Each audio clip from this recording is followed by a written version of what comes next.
segera diselesaikan aja. Apa istilahnya, alasannya juga aneh gitu kan, nggak bisa izin kerja. Iya. Itu sampai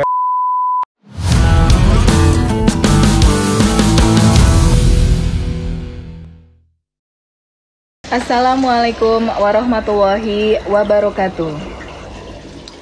Apa kabar sahabat Mido semua? Selamat siang. Perkenalkan, saya Dini Marvis, di mana di kantor imigrasi kelas 2 non-TP Agam kita mengadakan podcast yaitu Carito Lama, di mana pada hari ini kita akan membahas tentang tugas dan fungsi keimigrasian, di mana telah hadir pada siang ini yaitu Kepala Kantor Imigrasi Kelas 2 Non-TP Agam, Bapak Adityo Agung Nugroho. Selamat siang, Bapak. Selamat siang. Sehat, Pak? Sehat, alhamdulillah. Apa kabar? Alhamdulillah baik, Pak. Apa kabar sahabat Mido? Baik. Sudah makan siang, Pak? Sudah, alhamdulillah. Alhamdulillah, saya belum, Pak. Oh, kalau gitu segera diselesaikan aja. Baik. Nanti saya makan siang, Pak. Iya. Baik, Pak, pada hari ini kita akan membahas tentang tugas dan fungsi dari imigrasi ya, Pak ya. Baik, ya. Baik. Di mana di sini kantor imigrasi Agam memiliki visi dan misi mengenai tentang di mana visi kantor imigrasi kelas 2 non-TP Agam yaitu masyarakat memperoleh kepastian hukum, dan misi kantor imigrasi kelas 2 non-TP Agam melindungi hak asasi manusia dengan moto melayani dengan tulus, mempunyai janji layanan kepastian persyaratan, kepastian biaya, kepastian penyelesaian. Di mana di sini kantor imigrasi kelas 2 non-TP Agam memilih wilayah kerja 8 wilayah kerja ya, Pak? Betul. Di mana itu terdiri dari 3 kota dan 5 kabupaten. Baik, Bapak, menurut Bapak sendiri nih, imigrasi itu seperti apa sih, Pak, selain paspor ya, Pak ya? Karena kan yang kita ketahui masyarakat pada umumnya itu mengetahui bahwasanya memang imigrasi itu hanya untuk pembuatan paspor. Nah, menurut Bapak seperti apa, Pak? Baik, kalau menurut undang-undang, jadi ada kan namanya definisi keimigrasian tuh. Dalam definisi keimigrasian itu diatur 3 hal.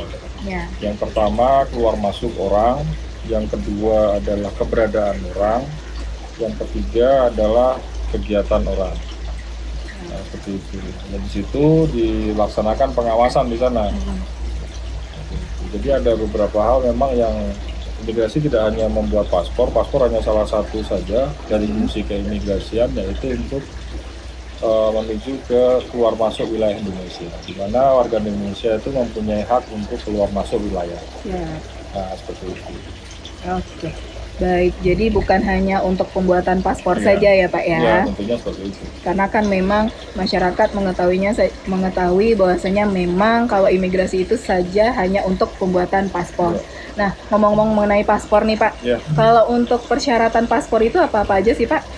Sebenarnya persyaratan paspor bisa dilihat di website ya, bisa dilihat di website. Cuman secara umum paspor itu membutuhkan syarat KTP, kartu keluarga, dan akte kelahiran. Itu bagi anak-anak atau orang-orang yang sudah mempunyai KTP.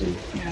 Nah, bagi yang belum memiliki KTP atau di bawah 17 tahun, tentunya ada persyaratan lain, yaitu seperti paspor orang tua atau surat nikah, terus kemudian ada lagi surat pernyataan dari orang tuanya. Jadi itu bisa, untuk ketentuan yang baru itu harus kedua orang tua. Untuk ketentuan yang lama bisa salah satu dari orang tua. Yeah. Tetapi pada saat pembuatan paspor, salah satu dari orang tuanya itu harus hadir di dalam wawancara, karena kami itu tidak bisa, atau imigrasi tidak bisa mewawancara anak yang di bawah umur atau di bawah 17 tahun. Gitu. Berarti orang tuanya yang diwawancara ya, Pak ya, Iya. kalau untuk anak yang di bawah 17 tahun. Iya. Karena, itu yang umum ya, yang umum. Iya, Jadi iya. ada ketentuan lain seperti umpamanya PMI. PMI harus menggunakan rekomendasi Ya.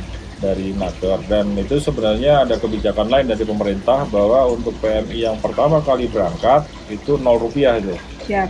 Jadi bagi masyarakat yang berkeinginan untuk menjadi pekerja migran Indonesia, sebaiknya segera mengurus ke perusahaan jasa pengerah PMI tentunya, Dan nanti akan melalui pengarah PMI itu akan diajukan rekomendasi ya, rekomendasi dari Kementerian Tenaga Kerja atau Dinas Tenaga Kerja.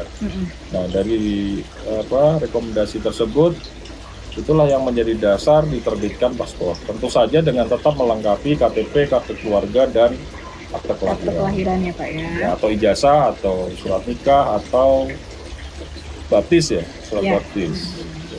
Itu untuk yang PMI baru ya Pak ya. Ya, kalau untuk baru. Penggantian tetap untuk penggantian biaya, tidak diperlukan lagi rekomendasi menurut edaran dari Pak Dirjen Imigrasi yang terakhir, itu tidak perlu untuk memerlukan rekomendasi lagi. Nah, mengenai ini Pak, mengenai dari kepastian layanan Pak. Ya. Kepastian layanan, kepastian persyaratan, kepastian biaya. Tadi kan udah kepastian persyaratan ya Pak ya. Untuk kepastian biaya, kalau untuk paspor sendiri itu biayanya berapa ya Pak ya? Paspor itu kalau yang tidak elektronik 350. Kemudian kalau untuk paspor elektronik kan kebetulan kami juga sudah, kita di sini ya Imigrasi Agam ini sudah ada paspor elektronik nih. Itu 650 biayanya. Ya, 650. Berarti sudah ada paspor elektronik ya Pak ya di Kadin Agam. Ya. Kepastian biaya, kepastian harga paspor segitu. Terus kemudian untuk kepastian layanan kami itu 3 hari setelah foto itu paspor jadi. Dan pendaftarannya harus menggunakan online. Nah, cuman yang perlu diperhatikan oleh masyarakat adalah persyaratan itu harus sudah ada pada saat pendaftaran online dan dilakukan scan atau upload di layanan online tersebut. Layanan online itu namanya M-Paspor. Dan di situ nanti dia bisa memilih jam berapa dia mau datang ke kantor imigrasi. Jadi diharapkan dengan layanan M-Paspor itu Direktorat Jenderal Imigrasi dapat langsung melayani masyarakat tanpa harus orang itu mondar-mandir ke kantor imigrasi kan gitu. Nah, gitu. Makanya digunakanlah layanan online itu. Dan harapan kami supaya masyarakat bisa melampirkan persyaratannya secara lengkap pada saat itu, karena kalau tidak itu jangan sampai nanti terjadi mereka sudah bayar kan, pada M-Paspor itu mereka sudah bayar tuh setelah selesai M-Paspor mereka dapat dapat receipt istilahnya ya, mau kayak receipt untuk bayar dan kemudian dibayarkan ke bank. Nah, pada saat sampai kantor imigrasi ternyata syaratnya kurang, nah gitu kan. Nah, ketika syarat kurang itu imigrasi berhak untuk melakukan penolakan, kan gitu. Nah, ketika dilakukan penolakan, tentunya uang yang sudah terbayar tadi itu hangus, tidak bisa ditarik kembali ya Pak. Tidak bisa ditarik kembali. Nah, itu yang perlu menjadi pemahaman dari semua masyarakat di wilayah kantor imigrasi Agam dan juga di seluruh Indonesia tentunya. Karena ketentuan kami sama, ketentuan imigrasi sama dari Sabang sampai Merauke itu sama semua. Nah, seperti itu untuk kepastian layanan. Oke, untuk kepastian layanan ya Pak ya. Baik, mungkin ada pertanyaan juga nih Pak. Kalau misalnya pemohon itu mau melakukan pendaftaran online dan dalam 1 bulan itu misalnya kuotanya sudah penuh. Untuk pendaftaran online. Itu bisa tidak Pak untuk melakukan walk-in di kantor imigrasi sendiri? Sampai saat ini masih dibuka. Layanan walk-in, tapi dengan syarat. Dengan syarat. Kalau untuk khusus kantor imigrasi Agam itu dengan syarat bahwa mereka bisa menampilkan screenshot apakah mereka itu gagal dalam pendaftaran online ataukah karena penuh dan kebutuhannya sangat mendesak untuk harus membuat paspor pada hari itu, pada hari yang dia inginkan tadi. Nah, seperti itu. Kami masih membuka untuk layanan walk-in untuk hal tersebut. Terus bagi masyarakat yang mungkin kalau di daerah sini banyak ya, berdasarkan mitigasi risiko kami itu ada beberapa daerah memang yang sulit untuk melakukan online karena sinyalnya tidak ada kan. Sinyalnya tidak ada atau sinyal jaringannya hanya 1 atau 2 bar kan. Nah, itu kami ada layanan inovasi yang namanya Lamang Tapai itu. Jadi layanan imigrasi Agam datang tanpa antrian online. Nah, gitu. Nah, itu ada layanan kami dan tentunya tapi tidak bisa 1 orang ya. Harus beberapa orang di satu daerah atau area tersebut yang memang blank spot, nanti kita ambil fotonya di daerah lain yang mungkin layanannya ada sinyal ya, ada Iya. sinyal. Karena kami ketika nanti melakukan foto datang ke sana itu juga membutuhkan sinyal provider kan Iya. gitu, untuk bisa menyambung ke server kami. Gitu. Itu beberapa ada inovasi juga ya Pak ya Iya. dari Kanim Agam. Kalau misalnya memang pemohon tidak bisa melakukan Iya. daftar online ya Pak Iya. ya. Mungkin ada lagi nggak Pak inovasi-inovasi dari Kanim Agam? Ada cukup banyak sih. Ada layanan lamang durian itu di tanah datar, khusus tanah datar. Terus kemudian ada layanan lamang ubi. Lamang ubi itu untuk umroh dan ibadah haji. Jadi setiap musim haji biasanya kantor imigrasi Agam ini datang ke KUA, kantor agama ya, kantor Kementerian Agama kan gitu ya, di kabupaten-kabupaten untuk melakukan foto paspor haji itu. Dan itu sangat bermanfaat bagi para pemohon paspor ya, yang ingin melakukan ibadah haji, dan itu juga tidak mengganggu pelayanan masyarakat yang lain di kantor, karena layanan itu jadi terpecah. Jadi yang ada di kantor ini tidak terganggu seperti itu. Dan juga masyarakat bisa terlayani juga ya Pak ya. Betul. Siap. Baik, kalau menurut Bapak nih sebagai misalnya kalau ada masyarakat yang bagaimana caranya masyarakat supaya bisa memperoleh layanan, menurut Bapak apa saja saran Bapak seperti itu? Ya, yang terpenting adalah carilah informasi sebanyak mungkin ya, sebanyak mungkin tentang imigrasi Agam. Kalau memang sasarannya adalah menuju kantor imigrasi Agam, informasi sebanyak mungkin ke kantor imigrasi Agam tentang apa ya, tentang layanan yang ingin diperoleh. Pokoknya dia paspor, ya sudah layanan paspor untuk apa? Pokoknya paspornya hilang. Nah, gimana prosesnya tuh paspor hilang? Gimana paspornya kalau paspornya rusak kan gitu. Bagaimana prosesnya, bagaimana SOP-nya? Itu cari sebanyak mungkin informasi di kantor imigrasi Agam agar tidak bolak-balik dia. Informasi itu bisa didapat dari mana? Bisa dari IG kantor imigrasi Agam, bisa jadi dari Dari Facebook juga ya Pak dari ya? Facebook bisa. Terus bisa langsung ke WA, ada kan WA imigrasi Agam layanan pengaduan ya Pak ya? Layanan pengaduannya bisa ke sana. Jadi semua kesulitan masyarakat untuk mendapatkan layanan itu sekiranya memang tidak ada informasi dari masyarakat yang lain, nah, tentunya bisa langsung diambil dari kantor imigrasi Agam. Terus kemudian untuk masyarakat yang ada di Pasaman bisa ke UKK, ada imigrasi punya UKK di sana kan. Terus kalau yang di sekitar Payakumbuh kita punya MPP di sana. Bukan punya MPP tapi merupakan bagian dari mall pelayanan publik itu. Gini Pak, kalau wilayah kerja kita kan cukup luas ya Pak ya, mengingat Kanim Agam itu memiliki wilayah kerja itu 3 kota dan 5 kabupaten. Nah, bagaimana sih kiat-kiatnya Pak supaya layanan kita itu sampai ke sana dan masyarakat di sana itu bisa memperoleh layanan kita gitu? Beberapa daerah itu mengajukan seperti Pasaman Barat. Pasaman Barat itu kalau mereka itu biasanya mengumpulkan pemohon dari masyarakatnya yang ditinggal di daerah yang cukup jauh dari kota Simpang ibu kotanya Simpang 4 ya, Simpang Ampe. Simpang Ampe. Nah, itu kemudian nanti imigrasi diberikan surat tuh dari pemerintah daerah tuh. Dan kami juga membuka hal itu sehingga kita menggunakan lamang tape itu. Jadi layanan imigrasi datang tanpa antrian online. Kan itu kan nggak mungkin pakai antrian kan kalau di sana kan. Nah, seperti itu. Jadi itu salah satunya. Terus kemudian imigrasi juga punya UKK yang di Pasaman. Terus kemudian lagi ada MPP.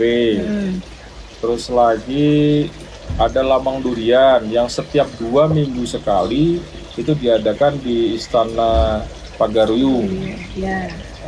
Begitu. Jadi ada 3 spot di situ atau 4 spot, di mana yang satu itu menunggu surat, yang lain itu adalah rutin. Nah, seperti itu. Kayak MPP itu setiap Senin, terus kemudian Lamang Durian itu di Istana Raja Baso itu, Pagaruyung ya, misalnya Pagaruyung itu setiap 2 minggu sekali. Kemudian kalau untuk UKK itu setiap hari. UKK yang di Pasaman ya Pak betul, ya? Betul, UKK Pasaman itu setiap hari. Jadi sementara ada 4 spot itu. Kalau untuk perencanaan sih, kami rencananya apabila pemerintah daerah bisa membantu, itu akan membuka di Tiku 1, kemudian di Padang Panjang. Nah itu seandainya nanti daerah mau membantu ya, membantu sarana prasarana tentunya, baik itu gedung maupun peralatannya. Nah, supaya layanan kita itu terjangkau ya Pak ya oleh semua masyarakat. Sampai ke masyarakat dan masyarakat tidak sulit juga kalau menuju imigrasi agam itu sebenarnya memang posisi agak ke timur ya. Agak timur. Agak ke timur, sementara wilayah kita lebih banyak itu di barat gitu ya.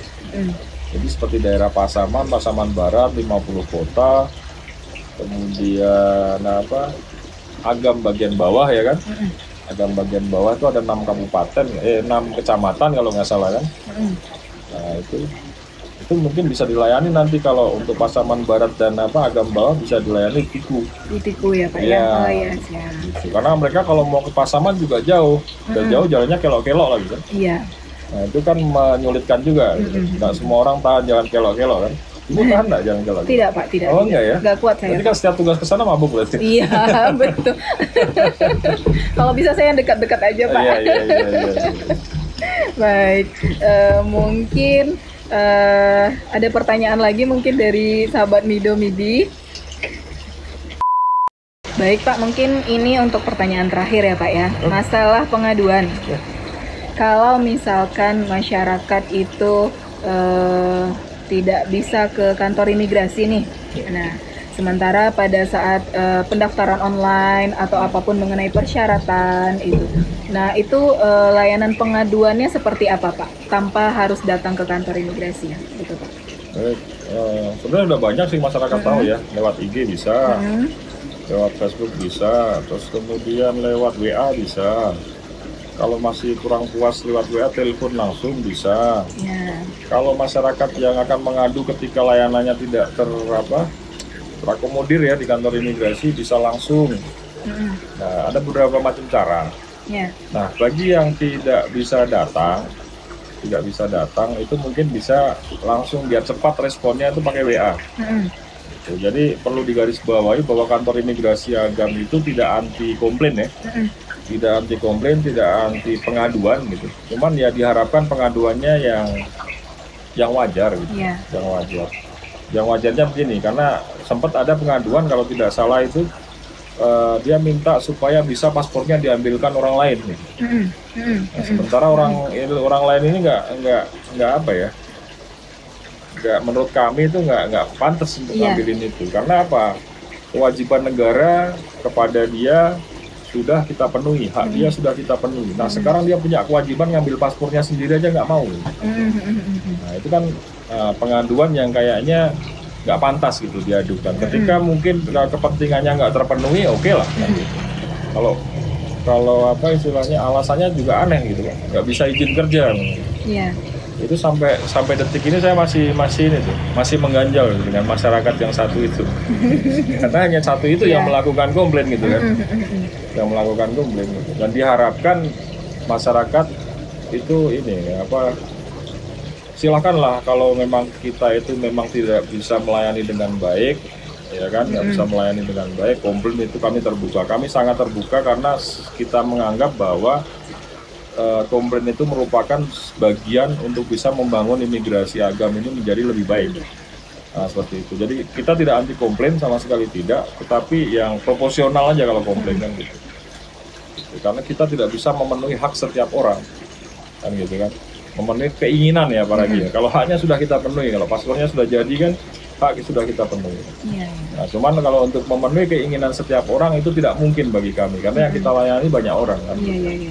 Nah, kira-kira seperti itu. Jadi bagi masyarakat silakan melakukan pengaduan pada salurannya sesuai dengan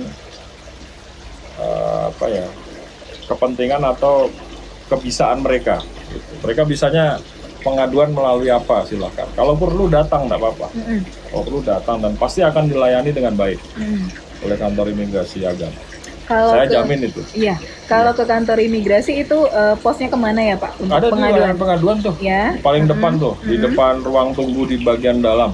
Nah, di situ ada tulisannya besar-besar itu, layanan pengaduan. Di situ bunyinya layanan, jadi nggak mungkin dilayani kan gitu. Bunyinya layanan, dan pasti akan dilayani di sana. Gitu. Berarti masyarakat bisa langsung ke sana ya Pak ya? Pasti bisa langsung ke sana. Cuman gantian kan gitu. Siap. Kecil tempatnya. Iya. Kalau semua Ngantri juga ya Pak. Ya. Nggak muat. Baik. Mungkin itu aja ya Pak ya, beberapa pertanyaan untuk hari ini. Terima kasih juga kami ucapkan kepada Bapak atas ilmunya, atas pengetahuannya. Jadi bagi kami itu menjadi pengetahuan tambahan juga bagi kami, dan juga kepada Mido Midi yang memang mungkin belum mengetahui, dan sekarang mereka sudah mengetahui apa-apa saja tentang imigrasi, apa-apa saja tentang persyaratan paspor begitu. Dan diharapkan mungkin sahabat Mido Midi ini bisa mendapatkan layanan yang baik ya Pak ya, ketika tiba di kantor imigrasi ya Pak ya. Mungkin kedepannya biar cari tol lama ini bisa lebih lama ya kan, dan enak untuk dilihat, bisa nanti terjadi interaktif antara apa ya, pemohon dengan narasumbernya, seperti itu. Berarti kita bisa mengundang pemohon ya Pak ya. Coba diungkap itu pengaduan-pengaduan yang kira-kira belum terlayani dengan baik, itu bisa kita jawab di sini ya Pak. Iya, seperti itu. Baik. Mungkin untuk podcast selanjutnya ya Pak ya, di Carito lama selanjutnya, supaya Carito kita semakin lama ya Pak. Iya. Baik, terima kasih Rancak Bana, iya betul. Terima kasih Pak atas waktunya dan juga dukungannya pada hari ini, di mana ini memang perdana ya Pak ya podcast kita Carito Lama. Mungkin selanjutnya itu bisa kita hadirkan lagi ya Pak ya, narasumber ya Pak ya. Pasti harus bisa. Kalau perlu yang dari luar kan, dari luar, supaya masyarakat tidak cuma ini kan persyaratan dari luar. Kenapa komplainnya ke imigrasi kan gitu kan? Persyaratan dari catatan sipil, kenapa komplainnya ke imigrasi? Betul, gitu. Coba nanti kita cari narasumber yang lain lah. Iya. Kita usahakan supaya dapat hadir ya Pak ya di podcast selanjutnya. Terima kasih banyak Pak atas sekali lagi kami yang berterima kasih sudah dijadikan narasumber, sehingga masyarakat bisa langsung mendengar dari kantor imigrasi Agam atau kepala kantor imigrasi Agam sebenarnya bagaimana sih kantor imigrasi Agam itu. Seperti itu. Jadi tidak dengar dari orang lain nih. Ya kan gitu kan? Dan kami harapkan bisa memuaskan apa yang menjadi ganjalan hati dari warga masyarakat, dan harapan kami juga hatinya mereka bisa lama juga kan. Kira-kira begitu. Lama dilayani di Kandim Agam ya Pak ya. Siap.